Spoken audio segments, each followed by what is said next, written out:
Welcome back to the 17 News at Noon podcast, where we share your news on your schedule. Working in the spirit of the Golden Empire, this is 17 News at Noon. Good afternoon, and thanks for joining us for 17 News at Noon. I'm Nicole Gitsky. We begin with the winds proving to be a concern for California, including us here in Kern County.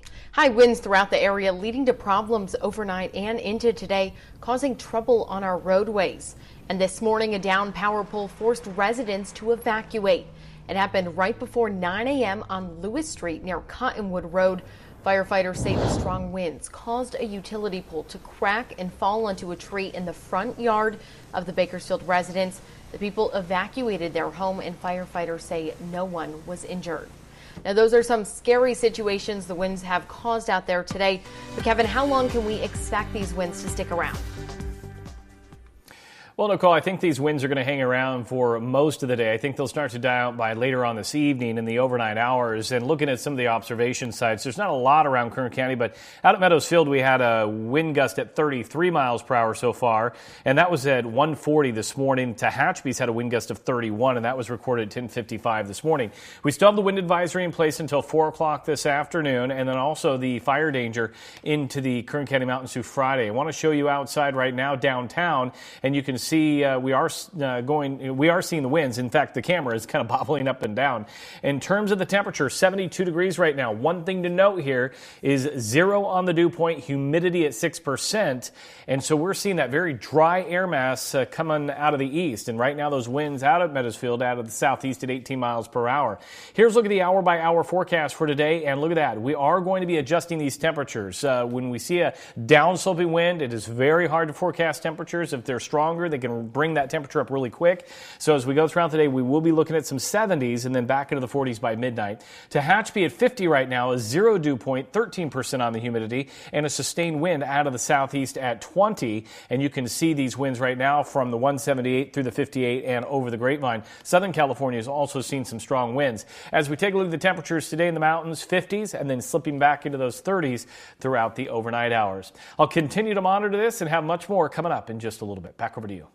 All right, thanks for that, Kevin. Well, thousands of homes are in the dark this afternoon as 2 utilities cut power. Nearly 5,000 Southern California Edison customers had their power cut, and another 9,900 are under consideration. SoCal Edison says the areas affected include Bear Valley Springs, Tehachapi, Golden Hills, Frazier Park, and Lebec.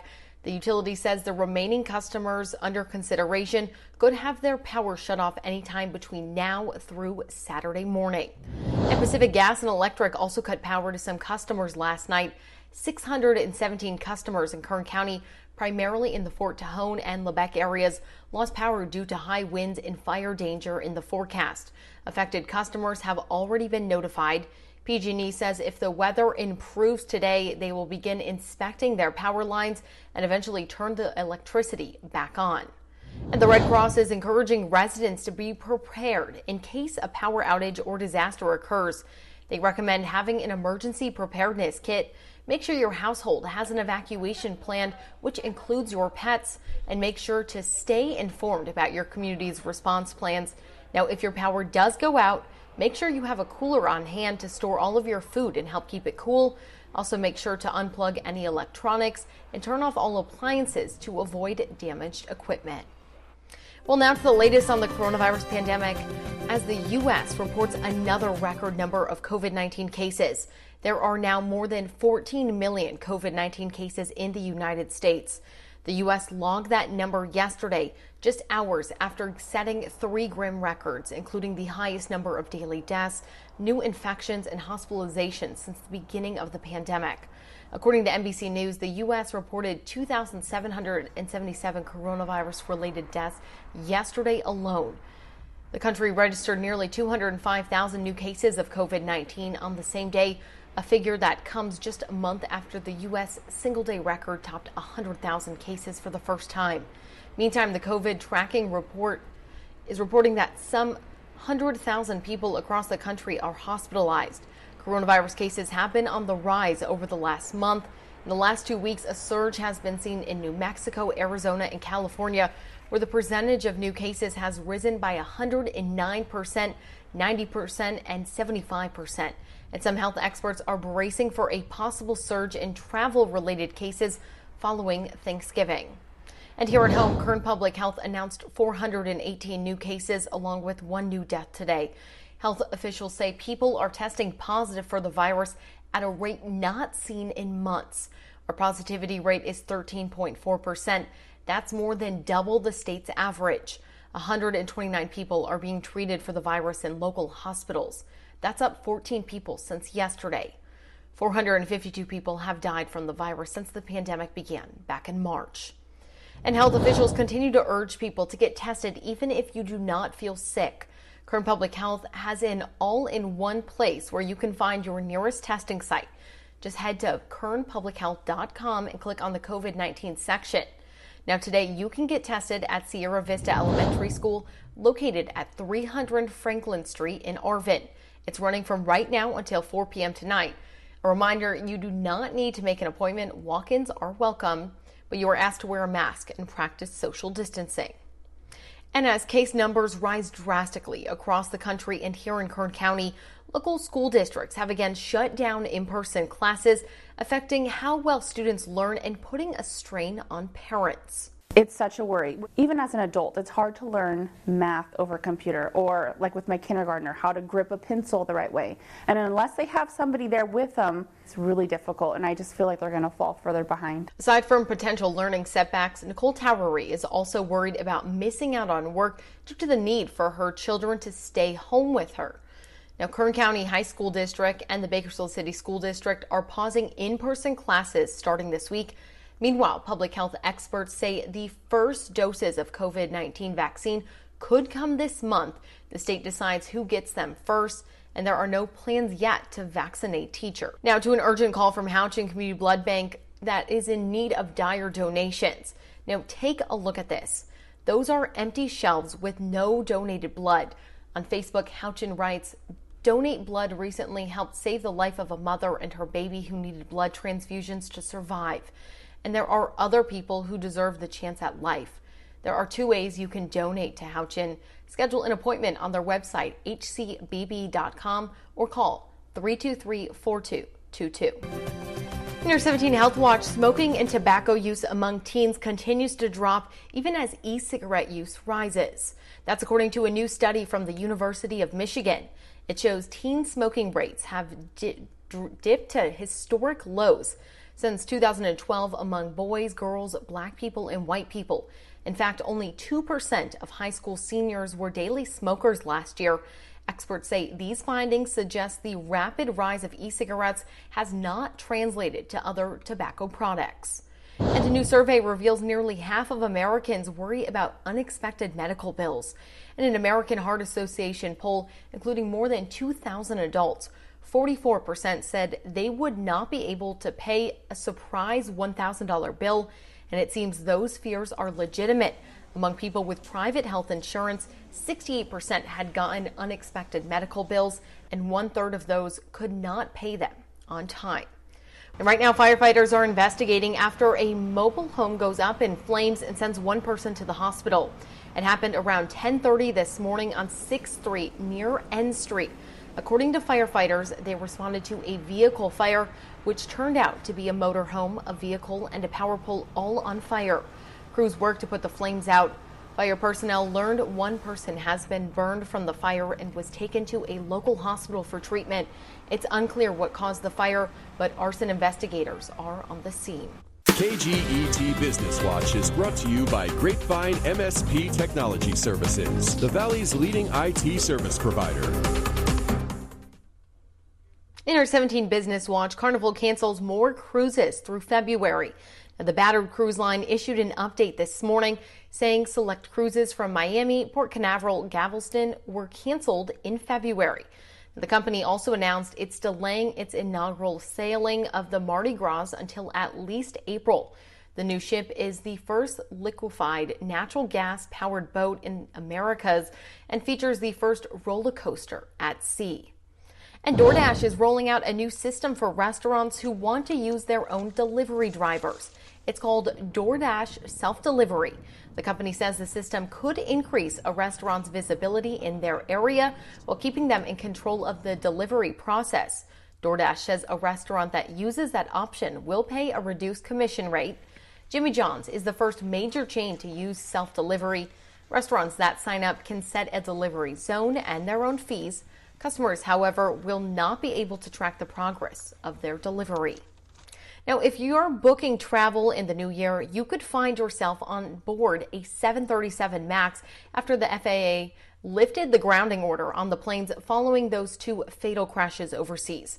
Now, American Airlines is trying to show confidence in the flight with a demonstration flight for members of the media. NBC's Tom Costello was on board a short hop from Dallas to Tulsa and back. No plane has ever been grounded for so long. For 20 months, the 737 MAX has sat on airfields around the world. But on Wednesday, this MAX took to the skies. An American Airlines demonstration flight from Dallas to Tulsa. The airline eager to reassure passengers the plane is safe after the FAA approved major upgrades and lifted the grounding last month. Americans' top MAX pilots say it's not the same plane that was involved in two overseas crashes, killing 346 people. The focus on that is to make sure that this doesn't happen again. The redundancy is built in. Control is never taken away from the pilots. Now you can control that side, I can control this side. Before it can fly, technicians must upload a 6-hour software fix to the automated MCAS system, blamed for contributing to both crashes. The FAA also requiring some wiring changes and new requirements for pilots who fly the MAX. By the end of March, all 2,700 American Airlines 737 pilots will be cross-trained on the MAX and need to go through simulator training. So it's a really safe environment for pilots to get to practice and be trained on those types of events. So if they do occur in the real world, they know exactly how to react to it. But getting the plane updated is only part of the challenge. Every airline must convince the flying public the MAX is safe. American will start with a single MAX passenger flight in late December and early January, Miami to New York round trip. Passengers will be told in advance they're booked on a MAX with the option to rebook. Well, our promise to any customer that flies on us is if you get on the 737 MAX and you don't want to fly, we're going to allow you to change. But the families of the Ethiopian crash victims called American's demonstration flight a media stunt, writing passengers should avoid this aircraft because others are safer. Still, for Boeing and the airlines, getting the MAX back in the air is critical to their financial recovery. Welcome back. Tomorrow, a new documentary series focusing on the homelessness crisis in California will debut nationwide. 17's Taylor Schaub got a sneak peek at the new series and how Kern County was shown as a leader in helping to get residents off the streets. In its 4 15-minute episodes, The Way Home tackles one of California's largest crises. Through first-person accounts, the series aims to give viewers a better understanding of those who've fallen victim to homelessness and possible solutions to get those people back on their feet. Through our series, folks will be able to meet them and kind of look into their eyes and see a bit of themselves in each of these individuals because they're not very different from us. They did have those jobs and rents and families and all of those things. But then life happens. Don Hardy is the director and producer of The Way Home. The series, which features both large cities and rural areas across California, made its way to Kern in episode 3, highlighting the extraordinary work of organizations like Flood Ministries. Getting to know some of the folks down there in Bakersfield and following up with them, it's been very heartening to see what the city and the county have been able to do in terms of getting people off the streets. He centered the episode's storyline around Denise Brock, a formerly homeless woman who now serves as a case manager at Flood Ministries. It follows her quest to help get a man named Lynn off the streets and into permanent housing. So many of the people that are doing the hard work on the street every day have also struggled with homelessness themselves. Mm-hmm. So they really have walked a mile in those shoes.